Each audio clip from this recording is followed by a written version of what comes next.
ഈ 2026 ഇൻടേക്കിലേക്ക് സ്വീഡൻ നോക്കുന്നവരാണ് നിങ്ങളെന്നുണ്ടെങ്കിൽ ഈ കാര്യങ്ങൾ അറിയാതെ ആപ്ലിക്കേഷൻസ് മുന്നോട്ട് കൊണ്ടുപോകരുത്. എഞ്ചിനീയറിംഗ് ബാക്ക്ഗ്രൗണ്ട് ഉള്ളവർക്ക് ഫാമിലി ആയിട്ട് പോയി സെറ്റിൽ ആവാൻ പറ്റിയൊരു കൺട്രിയാണ് സ്വീഡൻ. ഡിഗ്രിക്ക് ഒരു 55% സ്കോറോ IELTS ഇല്ലാതെ നമുക്ക് അപ്ലൈ ചെയ്യാൻ പറ്റിയ ഒരുപാട് യൂണിവേഴ്സിറ്റീസ് ഉണ്ട് സ്വീഡനിൽ. ഫസ്റ്റ് നമ്മൾ അറിഞ്ഞിരിക്കേണ്ട ഒരു കാര്യം എന്താണെന്ന് വെച്ച് കഴിഞ്ഞാൽ സ്വീഡൻ്റെ ഇൻടേക്കും അതുപോലെ തന്നെ ഡെഡ് ലൈൻസും ഇതറിയാതെ നമ്മൾ ആപ്ലിക്കേഷൻ പഞ്ച് ചെയ്യരുത്. സ്വീഡനിൽ നമുക്കൊരു ഫസ്റ്റ് സൈക്കിൾ എൻഡ് ആവുന്നത് ജനുവരിയിലാണ്. ജനുവരിയിൽ first set of applications close ആവും. ദെൻ നമുക്കൊരു മാർച്ച് ഏപ്രിൽ ആ ഒരു സമയത്തേക്ക് വരെയൊക്കെ എക്സ്റ്റെൻഡ് ചെയ്ത് കിട്ടും. സ്റ്റിൽ കുറച്ച് യൂണിവേഴ്സിറ്റീസ് മാത്രമേ ആ സമയത്തേക്ക് ഉണ്ടാവുള്ളൂ. ഇപ്പം മെയിൻ യൂണിവേഴ്സിറ്റീസൊക്കെ ഒരു ജനുവരി ഫെബ് ആകുമ്പോഴത്തേനും ക്ലോസ്ഡ് ആവും.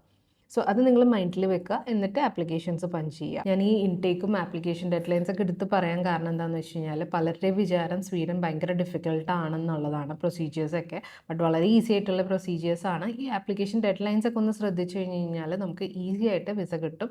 നിങ്ങൾക്ക് ഷെങ്കൻ വിസയായിരിക്കും കിട്ടുന്നുണ്ടാവുക. നമുക്ക് ബാക്കിയുള്ള അതർ കൺട്രീസിൽക്കും കൂടിയുള്ള ആക്സസ് ആയിരിക്കും കിട്ടുന്നുണ്ടാവുക. ഫാമിലിക്കൊപ്പം ഫ്ലൈ ചെയ്യാൻ പറ്റിയ നല്ലൊരു കിട്ടുന്ന ഓപ്ഷനാണത്.